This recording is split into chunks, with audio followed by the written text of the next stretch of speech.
Good morning, everybody. Today we're gonna start out filling our new feed bin with dried distiller's grain. The auger is put on there now. This little red Meridian auger. It's at a pretty good angle and we can really easily get underneath here with the feed wagon. So that's great.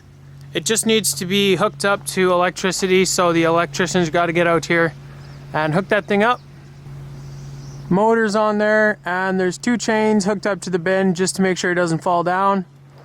But this bin is super big, so I'm kind of worried about getting our auger on top of it. My dad already tried it. He said there was about 2 inches of clearance over top when our auger was all the way up. Should be interesting, and we're gonna go ahead and try that.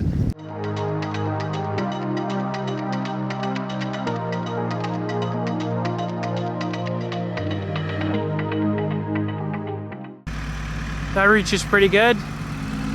Auger is so close to being maxed out. Doesn't have that much further to go. And you want to make sure that the ground is super level here, because it's really easy to tip when it's up this high. But the ground is level. So since the auger is up so high, that means hand cranking this hopper down would take forever. Mostly just a lot of work. So our mechanic made this little bit for the drill that you can actually screw on or clip in to where this hand crank is, and just use the drill to bring it all the way down. So we're gonna do that.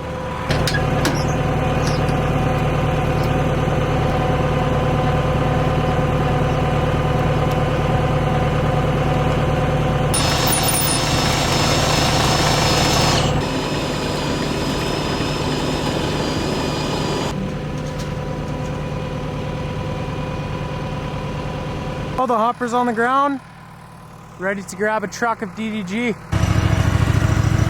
Got the Westfield auger lined up here, and we always put the hopper on a couple blocks of wood, however many we can fit in there, to bring it up to as close to the bottom of this bin as possible, and that's going to help us avoid spilling any grain. If that auger is running and it's just all the way down on the ground, it'll probably start to kick up some grain, spill it everywhere like it already happened here. My dad wants us to keep everything super neat around the farm, so this is what we do. I can also just open the bin wide open and it won't spill over the edge. And that makes loading super quick as well.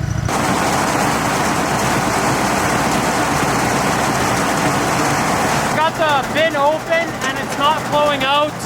I can see in there it's being hung up. It's just not flowing down at all. Packed in there real hard, there's a little bit of moisture in it. I have to get this stuff flowing, then it'll probably fall out of the bin. That's just something you get with dry distiller's grain. It's a byproduct, and it's got some syrup stuff added to it, I think. And then it starts to get hung up in the bin if you leave it sit for too long.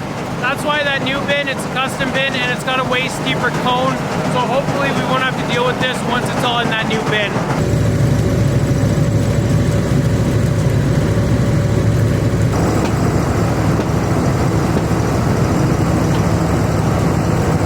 See, it just all sunk in now, filled up this little hole. So now I can turn the auger on and it should flow nicely. So now, since the hopper is so high, this is what I was saying earlier, I can just open the bin wide open and none of the grain flows over the edge of the hopper. This way I can just hold the auger wide open, and this is the fastest way to unload the bin.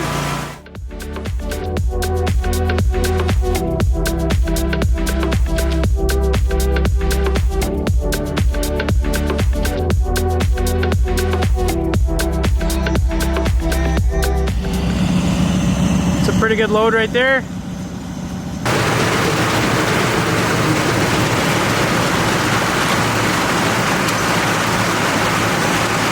guys hear that? It's the first grain ever going in this bin.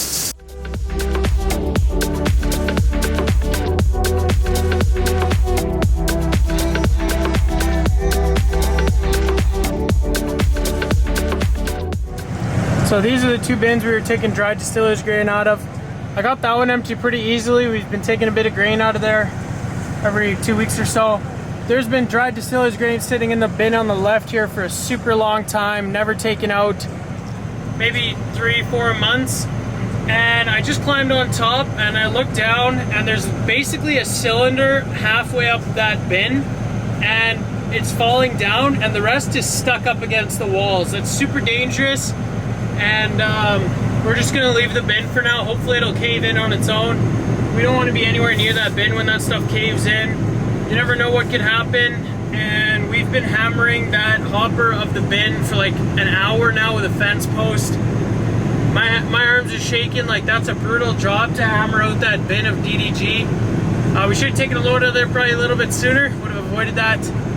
But hopefully, again, with that steeper hopper on this new bin, we won't have to deal with that anymore. So this is my final load for the day, and it's also, I believe, the 5th load going into this bin now. So now I'm gonna hop in the Versatile, and we're gonna get the harrow hooked up to it. I gotta get about 100 acres of land harrowed so that we can plant some alfalfa in there. Alfalfa needs a really flat seed bed because the seeds are only planted about 1/2 inch deep. And if there's a bunch of like holes or uneven ground in the field, the seeder is gonna plant some a little bit too deep and some too shallow. And you need an even seed bed to seed alfalfa. So I'm gonna grab the harrow and we're gonna get to work on that. The reason why I'm using the Versatile is because I want the GPS auto steer. It'd be pretty annoying to harrow without it, and the MX285 doesn't have it. This thing does. That's why I'm grabbing this. Ready to get her hooked up. That tire's right flat. We're gonna grab some air. I'm just gonna bring some air over to that tire with this thing. Carries a little bit of air, and you literally just fill it up with a tire thing. Same as filling up a tire on your car. It's got the same nipple on there.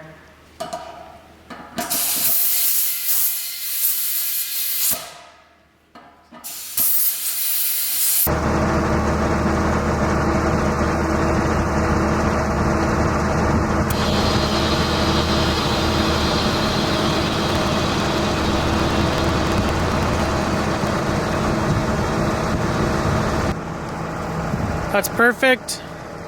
Now I can pull this thing out of here. This yellow tank is super handy like that.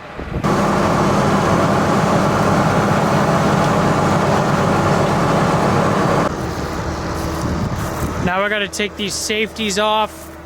There's one on each side. And as soon as those are off, then I can drop this harrow down and get to work.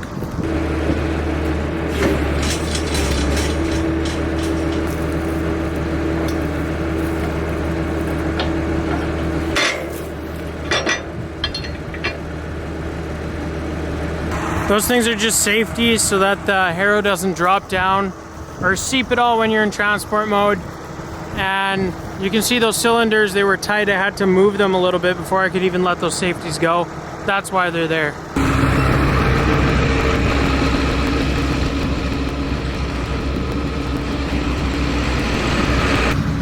So this is the harrow packer bar.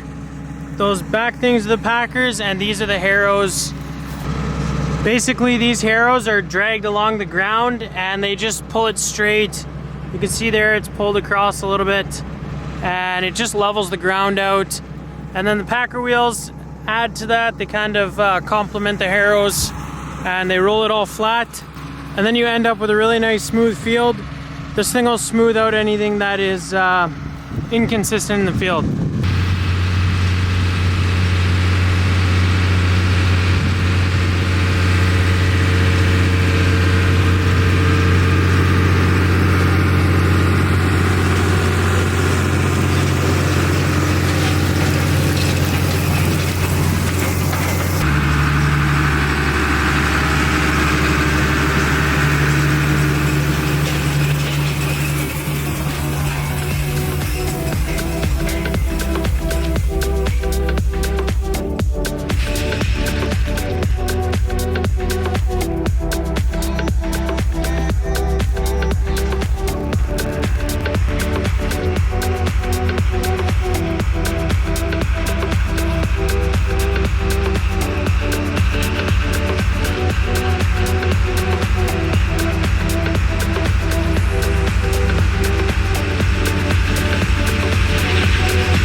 topsoil here for alfalfa. We're not gonna plant it right away. We need to wait for some moisture, some rain. We'll probably put it in the ground after an inch of rain or something when there's quite a bit of moisture in the ground. But if we don't get any rain until mid-October, which wouldn't be that big a surprise, out here, you know, the falls are typically pretty dry, so it wouldn't be anything unusual if we didn't get a lot of rain until then. We'll actually put the seed in the ground super late this fall, right before the freezing. And then next spring, as everything starts to thaw out, hopefully that alfalfa seed germinates and comes out of the ground next spring with the moisture from all the melted snow. So that's kind of the plan with the alfalfa here. We got about 75 out of 105 acres harrowed there. I'll finish the rest off tomorrow morning. It's about 9:30 at night right now. We're just gonna check the cows now. Make sure no one's struggling with calving. Make sure all the feed is pushed up. We gotta push up the 2 packs by hand, and we'll go through the cow barn to make sure everything is good over there as well.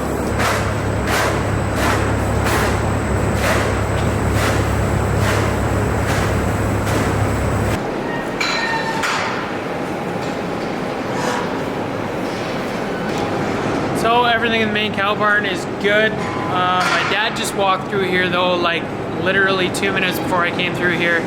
Met him at the straw packs there, and he told me that one of the water bowls on the west side of the barn were flowing over. Probably a cow stood in it and tilted it over.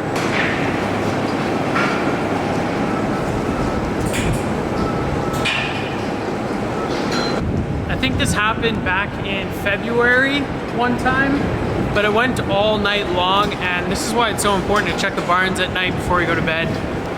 We were able to catch this pretty quickly. My dad just tilted it back. He thinks probably a cow stood in it and pulled it back. Sometimes cows do that. They'll stand with their 2 front hooves in the water bowl. Doesn't seem too tasty to me, but can't really do too much about that. That is going to be it for today's video, guys. If you enjoyed, be sure to hit those like and subscribe buttons down below. Check out the Instagram @SaskDutchKid, and I hope to see you guys in the next video. Thanks for watching.